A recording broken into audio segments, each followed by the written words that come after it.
Welcome to the Faith Talks Wood podcast. I'm Will from Fly Woodworks. And I'm Tom from Mountain Valley Maker. And we're a podcast about everything from Jesus to joinery. Tom, I realized that I am out of shape, and I'm an office, what they would call a carpet walker. And here's why. So, had somebody in the church who was having problems with water in their basement, and they came to leadership and asked for some help. And so another deacon and myself went over there Saturday morning, and we busted out concrete and dug a hole and put a basin and a sump pump in. And I ran the electrical, and then we ran the plumbing to plumb out the pump. And let's just say I slept on ibuprofen that night. Well, here's the thing. I'm not in the best shape of my life, but I'm not in horrible shape. But that kind of work, swinging sledgehammer, I drilled a bunch of holes with my impact drill in the concrete, and using a giant spud bar and we carried 5-gallon buckets of dirt and concrete up and dumped it out in our woods. I'm just not built for that anymore. I sit behind a computer desk all day and do that stuff. But let me tell you what, how rewarding is it to serve others and to use the abilities that I've been given? So I've never done a sump before. I've done electrical. I'm very comfortable with running wire and hooking into panel box and that kind of stuff. I'm really comfortable with that. But the guy that I worked with, he's built a house. He's very, very knowledgeable on that kind of stuff. He'd never done a sump either. We're both kind of, we've both done a lot of remodeling and have that kind of mindset. And so we figured it out. We watched YouTube videos before we met up, and we both were like, okay, here's how it needs to happen. And serving alongside another brother in Christ and helping somebody that was in need. I'm not saying this to toot my own horn. I'm saying it to encourage others. If you know somebody that needs something and an ability that you have and someone you can help, man, is it so rewarding to know that you're using the gift that God's given you to help others. And I just want to encourage people out there, hey, see if there's anybody that needs help. Even doing service work, cleaning up somebody's yard and all that. I mean, it's really good. And I believe as Christians, we're called to be the hands and feet of Jesus. And sometimes that means we speak life through the gospel and through truth and scripture. Sometimes that means we get our hands dirty and dig around in mud. But there's a place for both. And yeah, man, it was just a really good feeling to help somebody and to work with my hands, and I could still feel it in my hands and my wrists from spud bar and all the holding the 5-gallon buckets. And so, yes, I'm an IT guy.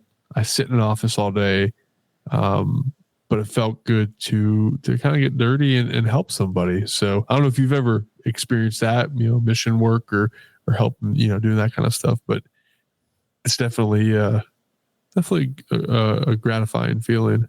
Oh yeah. Recently we went over and tore off a deck and built a deck instead of stairs for a lady at our church and she's got some more work. We cleaned up her yard, and we're going to go back and do some more. But yeah, it's fun to get out there and serve. And when you use muscles you don't normally use on a day-to-day basis, you can definitely feel it. So, but man, that's good stuff. You weren't kidding, man. But we're gonna get moving along.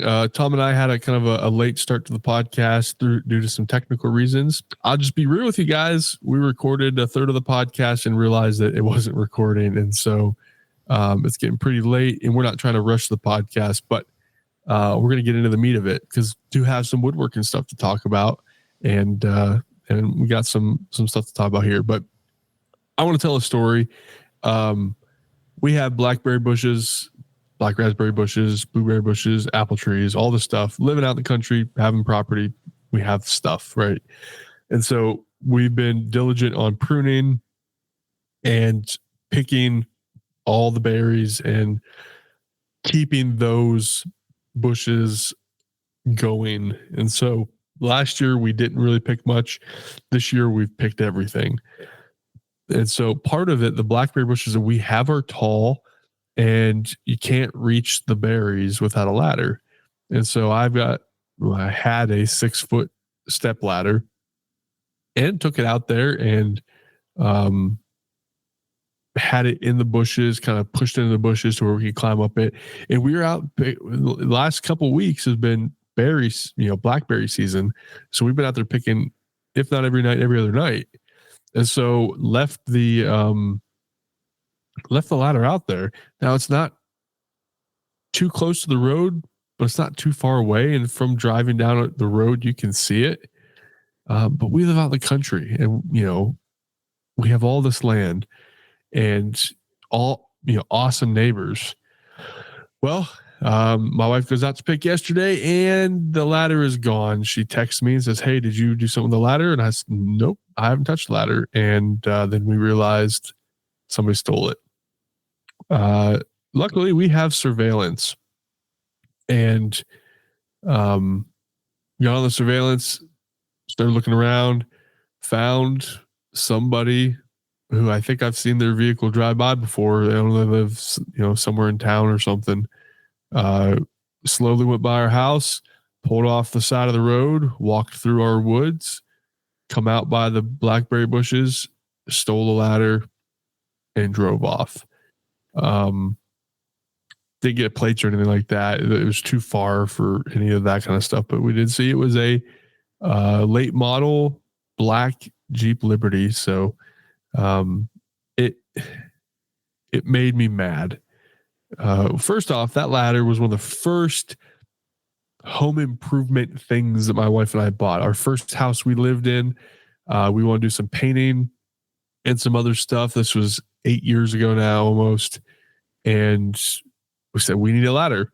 So we went and we bought this ladder and it's been with us through every house that we've owned.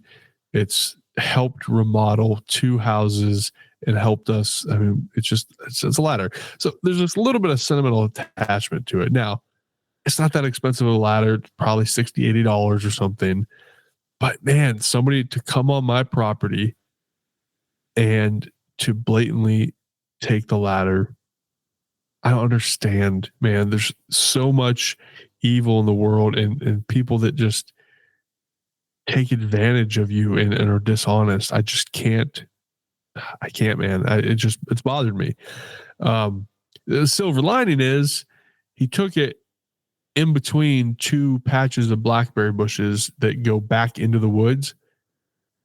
And I'm guaranteeing you he got cut to shreds by the thorns on blackberry bushes. The thorns on blackberry bushes can get up to 3/4 of an inch long. They're thick. They grab, they tear. Not only that, but he walked through a riddle of poison ivy too. And so jokes on him, maybe. I don't know. We did, file a police report and the state police came out and they even said, they're like, yeah, I told him, I said, I'm not worried. I just want you guys to know there's theft happening and I don't expect to get the ladder back. But I just want to, if there's justice to be had, I want it to be official that you guys do that. And I'd be lying if I didn't say, Tom, that part of me wants to drive down into town and we live in a small town of 800 people and find this black Jeep Liberty and put a letter in the mailbox that says, I have you on camera stealing my ladder, return it within 24 hours or I will give this to the police. I don't need to start anything with anybody and I don't want to go down that path. But man, it really got me thinking, as a Christian, what is it that we are to do when we are wronged? And so I have 2 scriptures that speak to this. It just kind of gives it into perspective. And I'll be honest, a year and a half, 2 years ago, I can't tell you that I would have taken this the same way. I've really started to double down on my scripture reading and be really, really serious about my walk. And while I was mad, rightfully so, I wasn't losing sleep over it. But Romans 12:19, this is the ESV, says, "Beloved, never avenge yourself, but leave it to the wrath of God. For it is written, vengeance is mine, I will repay, says the Lord." And then Matthew 5:38 and 39, this is Jesus talking. "You have heard it said that an eye for an eye and a tooth for a tooth. But I say to you, do not resist the one who is evil. But if anyone slaps you on the right cheek, turn him the other one also." Here's the reality, is that as Christians, we have a duty to live out a life that is glorifying to God. And people are out there to kill, cheat, and destroy you, right? Isn't that what this says about Satan? He's roaring around like a lion, wanting to devour us. And if we let something like this get to us and let it devour us and let it consume us, it's going to lead us to sin. It's going to lead us on a path that we don't need to be. It's going to take us in a place that we do not need to be in. And it's unhealthy and unwise for us to do that. Now, if somebody stole my tractor or my mower or something of actual value, it'd be a different story. We'd be searching for it. We'd be, there'd be a APB out on this Jeep. The reality is it was low value. It's not the end of the world. And I hate the fact that we live in a world like this, that people are dishonest. And, here's the thing. I can't tell you what I would have done if I would have caught him, because the crazy part of the story is it happened Thursday. I was working from home that day. And I was like 5 or 10 minutes after he took the ladder, I left the house to go to one of our locations at work to help with a project. And so I can't tell you what I would have done, but man, it's people, you have to be out of your mind on drugs or something, because you're out in the country. Somebody non-Christian might bury you in the back.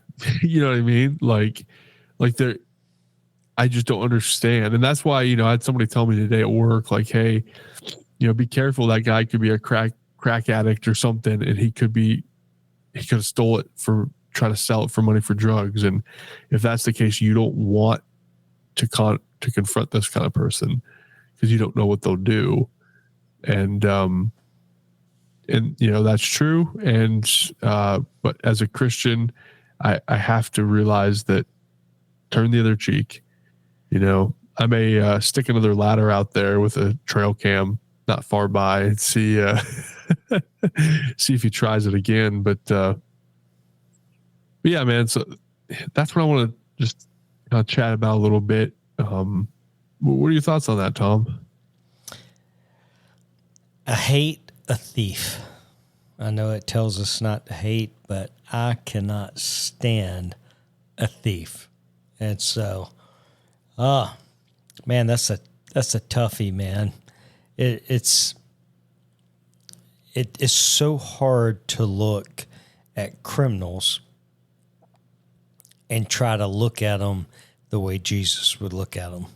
And so we're human, and there's a verse that says, "Be angry and do not sin." So it is okay for us to get angry about him stealing that ladder or whatever else somebody does to us. But even in our anger, that we them don't go out and bury him in the back 40 or whatever the case, steal something back or whatever other retaliation you could come up with. It's okay for us to get angry about it because he did wrong. God's angry about it. God didn't approve of him stealing your ladder. But the difference is, and And I can think of times in my life, I was married before, and when me and my ex got divorced, she did me wrong. And I am not going to lie, there were nights I laid in bed thinking, how could I bury her in the back 40? But of course, I never took action on it. I was just upset because of what she had done to me. And same thing with other people that have stolen from me, or they do you wrong at work, or whatever the case might be. It's okay to get upset about somebody else doing something wrong. It's okay to be angry about somebody cutting you off in traffic. It's not okay for me, like when I was young, to say, well, watch this. I'm going to zoom back up and cut them off.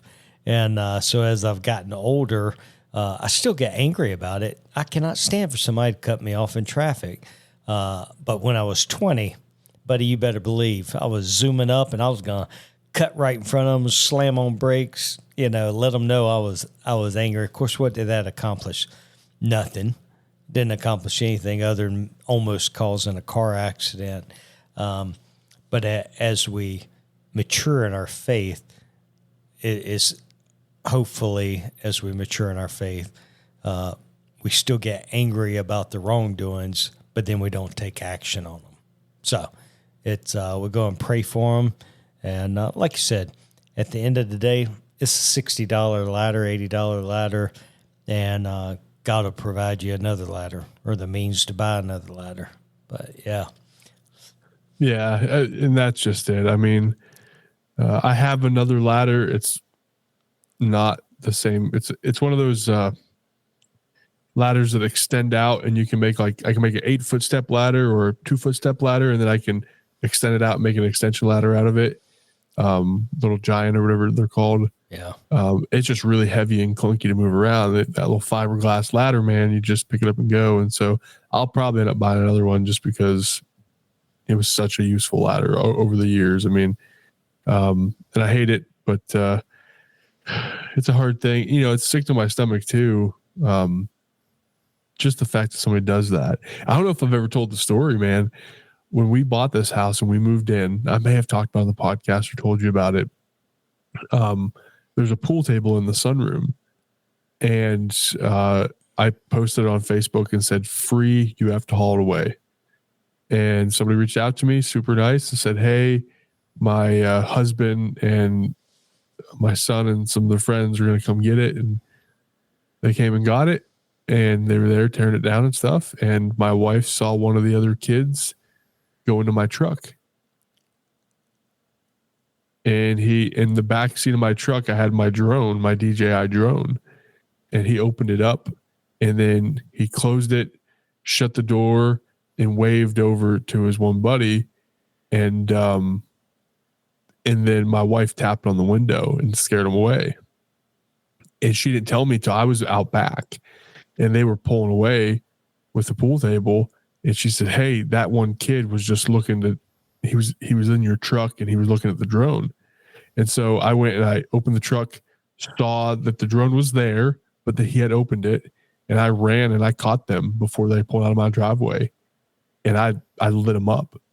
And the dad that was with them freaked out on him and said, who do you think you are putting this kind of shame on my family and doing this? Not to me, to the kid that did it. And then I messaged, it was the wife, they were an older couple that had reached out, and I messaged her and I said, I gave it to her.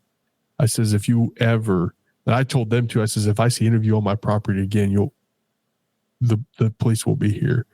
I says, you're lucky I don't call the police now. And so I've had it happen before on a different situation where somebody's doing something dishonest. And it did not feel good. I was mad. I was really mad. And yeah, the world is going to try to make shortcuts. Those of us like you and I that are hard workers that work for everything that we have, unfortunately, we're going to get taken advantage of. And we have to stay in Scripture. We have to stay in the wisdom of God and hold fast to that, because this world will derail us and try its best to kick us when we're down. And we have to be on guard, and we can't let that happen. And I couldn't tell you if I haven't been for the last year reading Scripture every single day and letting it really sink in the Spirit to work within me. I can't tell you that last night I wouldn't have been driving around my town looking for that Jeep. You know what I mean? Honestly, it's just, and so I thank God for His grace, and I thank Him for His mercy and His love. And, there's a part of me, and it's really hard for us to do, that hurts. And somebody that comes and steals something like that from me, I don't know their situation. Obviously, they were dishonest. They snuck through the woods. They did all this stuff. Or do they have a drug problem? Are they trying to get a quick dollar to suffice the drug problem? Are they trying to get it to sell it to provide for their family? I don't know the situation. I can't speak to that. All I know is that God calls us to live at a higher standard. He calls us to be the better person, to turn the other cheek. And as Christians, that's what we need to do. As hard as it is for me, as much as I want to go looking for a Jeep, it's not healthy. It's not something that is edifying. So, yeah, man. So that's what's been going on around here. It was a long weekend, a lot going on. But have you been doing any woodworking in the shop? Actually, I saw the post, and you know what? I saw your reel. I was so hoping that she would actually play the piano and be like part of the music. Like that would be the music in the background as her playing. I was like, oh man. Well, if her dad was better at video recording, that would be the case. But I'm still working on the video production skills, and the audio recording and all that, because I was trying to figure out a way to do that, but I was just like, I just need to make a reel and put this out there, because no, the reel was good, and your cut shots and what you did was really good. I was just like, she was getting, like she's gonna play. I was like, oh, is she the one playing the goodness of God in the background? Yeah. Like that was my thought. Like, oh, that'd be awesome. That's what I was trying to do.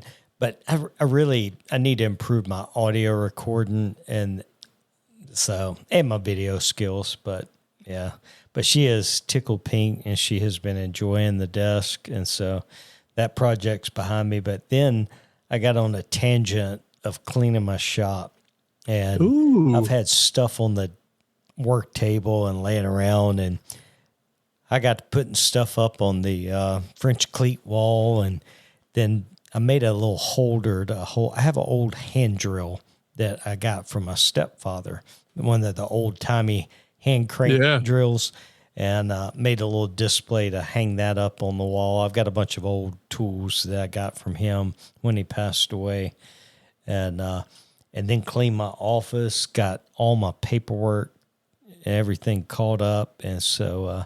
But yeah, it's been good, man. I hate to say it, making all these little 5-10 minute projects to hang stuff on the French cleat wall and get my shop cleaned up. It's the cleanest it's been in, man, at least 6-8 months. It's so nice. But I got to speak to that desk, man. The miter on that lid where it meets up with that top shelf, money. You did that part of the reel where it like came up and you got it meeting with it.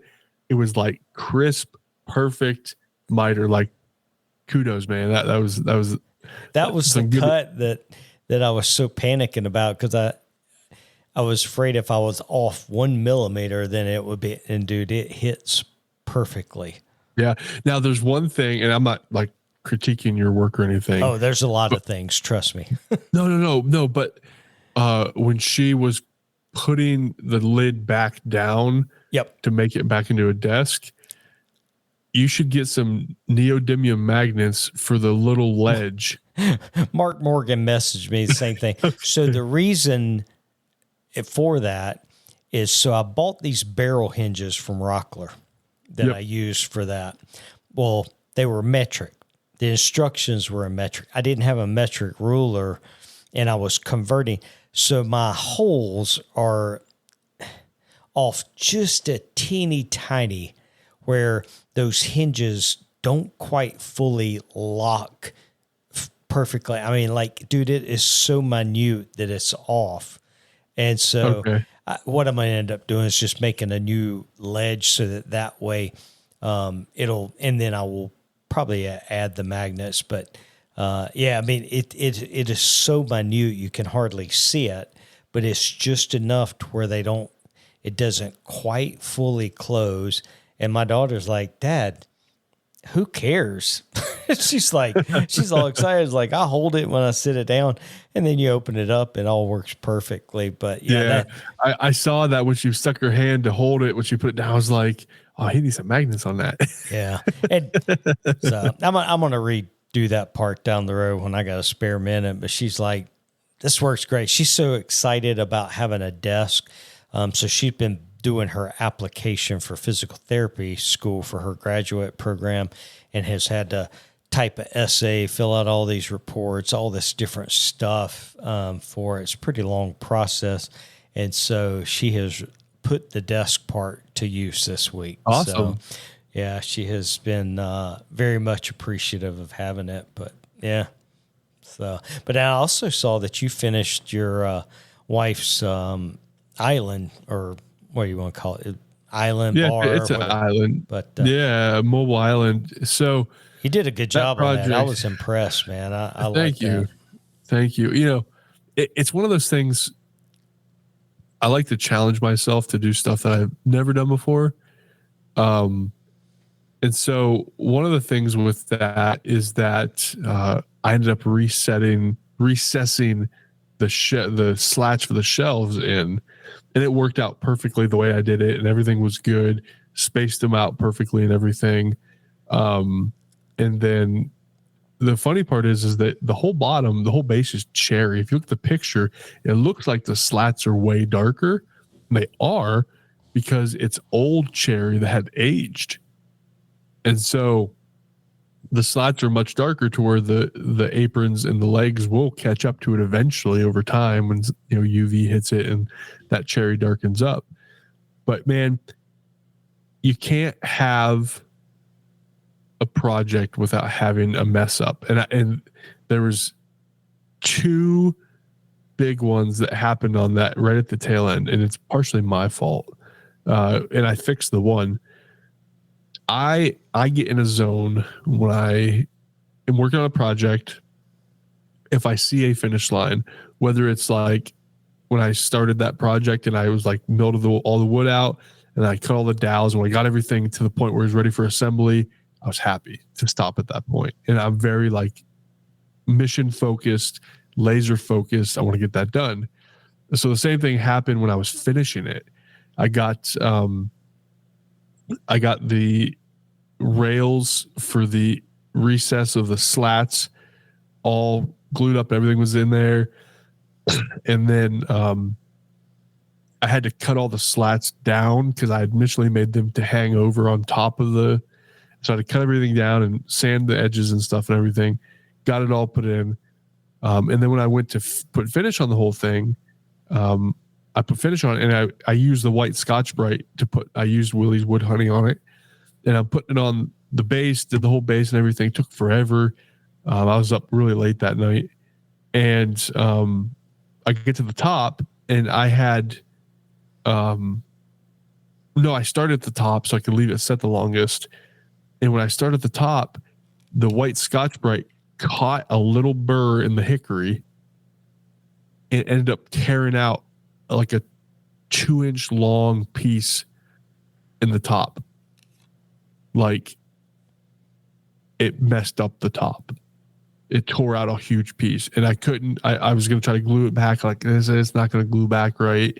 I didn't see it. I mean, I sanded that thing all the way up to 320. I never saw it.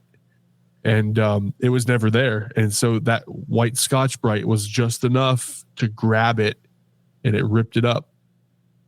And so I was like, crap, what do I do? Can't sand it. I mean, it's deep enough that I can't redo the top or sand it or anything. And so I ended up filling it with CA glue and just getting it to where it was level, just to stop that from ever doing it again.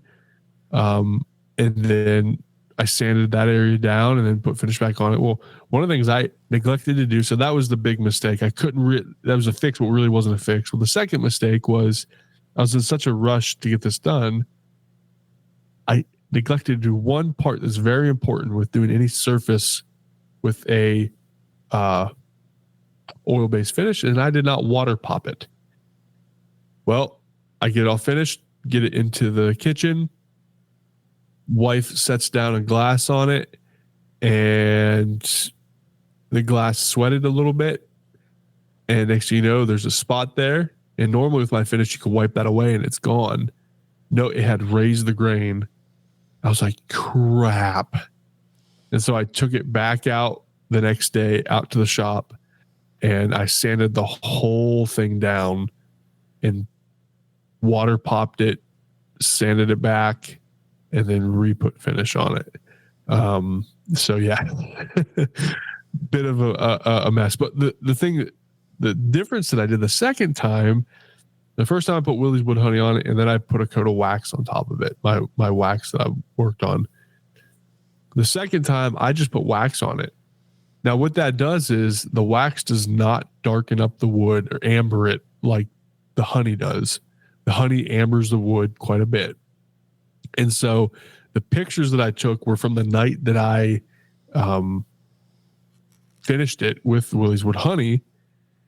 But the way it looks now, the top is actually a lot lighter because it doesn't have the amber to it because I sanded everything down and used the wax on it. But all that being said, my wife loves it. She uses it daily. She bought a glass cutting thing to put on the top on the one end of it so she can do cutting and stuff on the one end.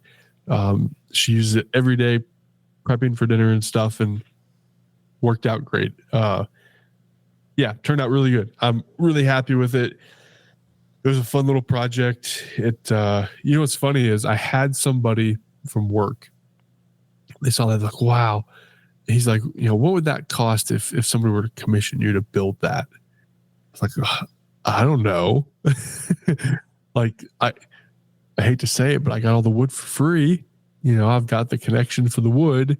I had a lot of time into it, milling the wood, cutting everything out. I had 3 hours in doing dowels, right? I mean, I had a lot of time into it. And so I started thinking about it, like, okay, what does cherry go for a board foot? I probably had, I don't know, 100 board foot of cherry in it, with the slats and the 4x4 legs and everything. And then the hickory was just, it was 3 boards is all it ended up being. But I started trying to do the math and what it would be. I mean, I figure with my time and the materials, it's easily $1,000 to $1,500 island. Oh yeah. I mean, I wouldn't know that for sure because, again, the wood is all I got for free. But I think that's about what it would come out to. Yeah, I said that to him. He's like, whoa, that's expensive. I said, what do you want? A $200 IKEA thing? Like, this thing will last for generations. My kids will probably have this island. You know what I mean? Especially with a hickory top, that top will never wear down. Right. But yeah, so that was a really fun project. It was fun to use my finish. I don't do as much woodworking as I used to. And so to actually use my finish on it, was good. It actually gave me an idea to try. So what I realized with my finish after doing a big project like this, and maybe it's just the jar that I was using, because I have, like, when I make a batch of finish, if there's like a little bit left that's not enough to fill a jar, I have like auxiliary jars, and that's what I use in my shop. And so some of the stuff I have is old. Like I don't know how long it's, some of it's been there a while. It didn't seem to spread very far. Like I put some on, but it wouldn't spread. Like it would thin out really, really quick. And so then it got me thinking, like, I don't know if there's something I could do to reformulate that. I could tell you what the answer is. What's that? It's summertime. So I used yours on 2 projects that I did out in the shop, and opened up the jar, and I was like, man, it was like liquid. And the reason being, my shop is like a freaking oven right now because it's been mine. Yeah. And so versus when I use it in the wintertime and my shop's cold, same. So like honey. So if we go out and we take the hives out and we process honey after they've been sitting out in the sun, that honey will spin out of the comb so quick, like you wouldn't believe. If you take it and bring, like last year we did this, we processed our honey a little late. It all of a sudden got cool quick. Well, honey thickens up really thick when it's cold, and my finish does the same thing. You're right, very thin.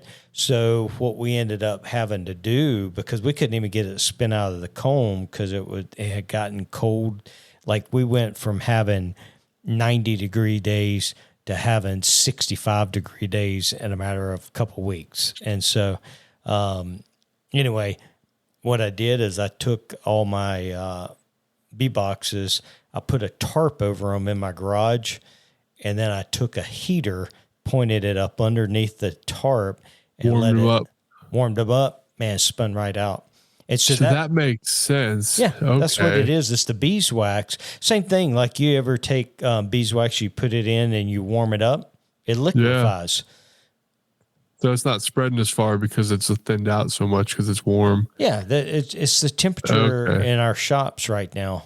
I guess you're right. If my shop was air conditioned and it was 70 degrees in there instead of it would be 85, constant year round.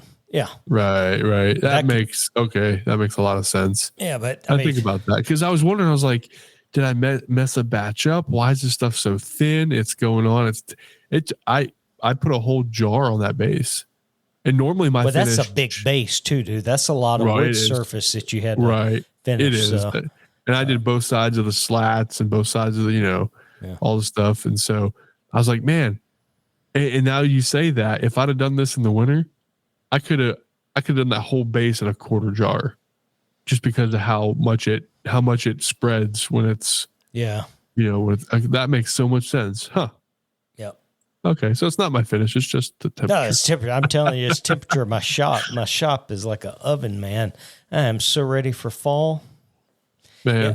So what's next on the project list for you? Anything come down the pipe?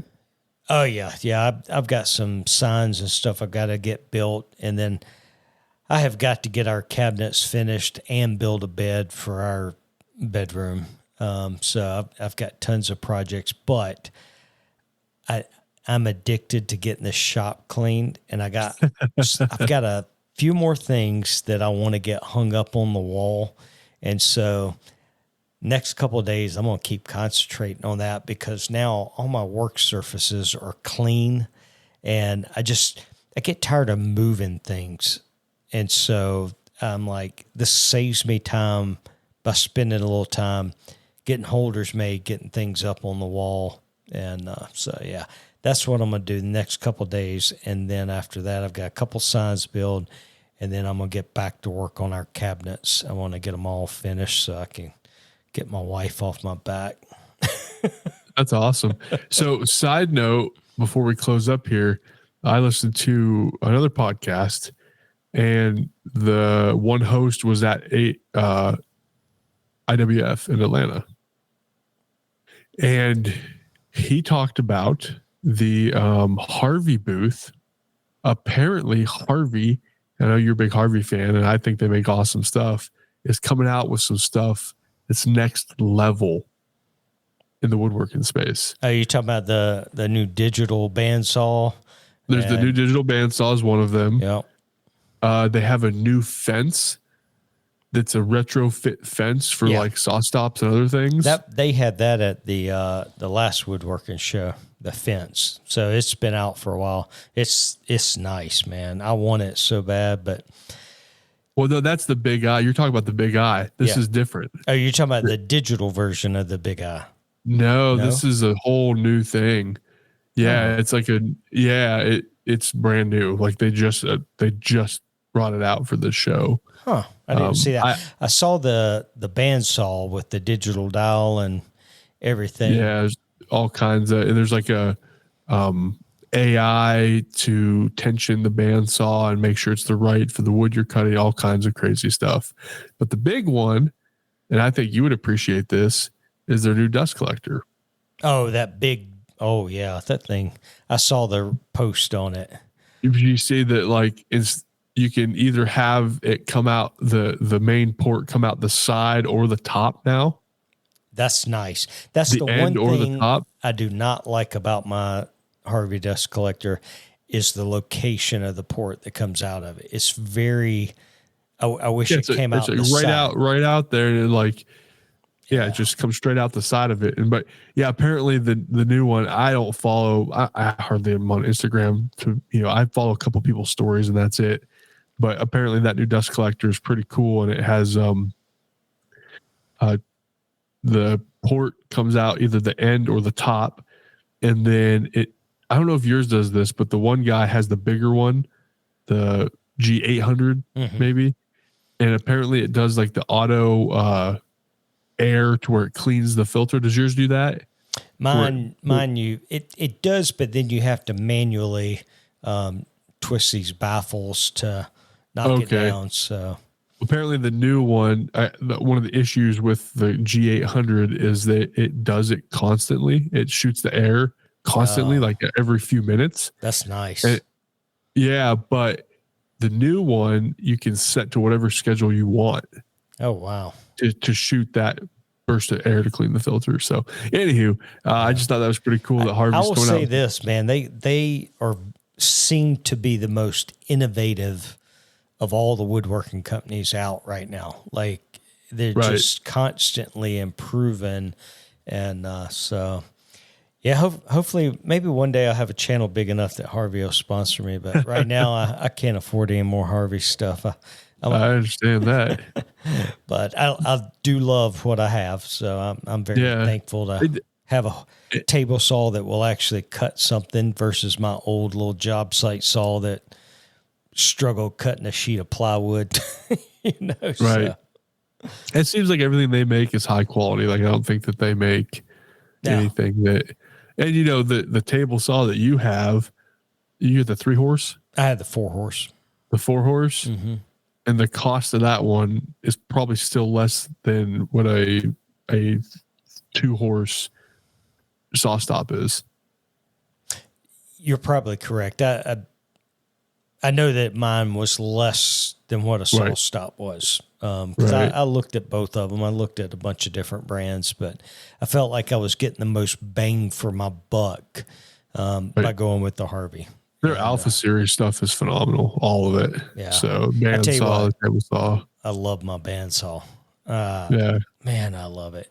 It's just, and I hate to say it, like, so in making this little, I'm gonna make a little clip tomorrow. I was thinking about it today, and talking about being thankful for electricity.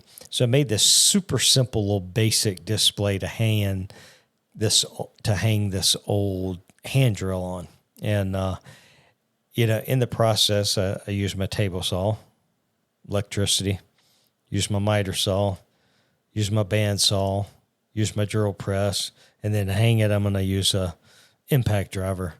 All that require electricity to hang up this old tool that doesn't use any. But I was sitting there I'm so thankful that I don't have to hand drill anything. Right. Yeah. Especially the big old Forstner bit that I used to drill the hole. Right. Yeah. It's crazy. There's been a lot of power outages lately and just weird stuff. We have had our power go out 4 times in the last 2 to 3 weeks. It went out on on Sunday for 6 hours. Jeez, oh man. Dude, I'm like, too many people buying electric cars. They need to start digging for some coal and drilling some oil. And Right. Well, I'll tell you what happened to us. We lost internet. We lost internet for 3 days. Come to find out, just found out yesterday, somebody down the road, about a mile and a half down the road, unburied the copper line and stole it from the pole. oh my God. They stole like 30 foot of copper line from the pole. Like the big thick copper that goes in the ground, the stuff that they use. Yeah. So talk about thieves and what's going on. Just down the road from me, somebody stole copper. Wow. And so we were down for 3 days with no internet. Yeah. That's a lot of work. You know, if thieves put as much effort into a job as they do to stealing, like, I mean, I don't know how much money you would get out of 30 foot of copper, but you got to dig that stuff up. Why not just go get a job, man? And I don't know how you're going to sell it, because now people know, like, you can't just take that to the scrapyard. They're going to be like, where'd you get this? You know, because this isn't like copper for your house. This is like 2-inch thick, you know, what runs all the main lines for all the internet. So, holy cow. Yeah. I don't know. I don't know, man. But anyway, well, it's getting late, man. I'm going to get for work tomorrow. You know how it is. You got any installs tomorrow? No, I had to install today. Tomorrow, I'll probably be on the tractor a little bit early in the morning, and then I'll come in and spend the rest of the day at the shop. I think tomorrow is supposed to be like 90 degrees, and then the next day like 85, and then later in the week we're supposed to be in the low 80s. So I'm praying that's the case. Right. So, well, we were in the high 80s, 90s this weekend. And today, tomorrow, and Wednesday, it's supposed to be it was in the 60s today, like 65, 68. Oh, I'm jealous. But rainy and cold, but the rest of the week is supposed to be pretty nice. But yeah, man, awesome. Well, thanks for hopping on, man. Until next week, I'm Will from Fly Woodworks. And I'm Tom from Mountain Valley Maker.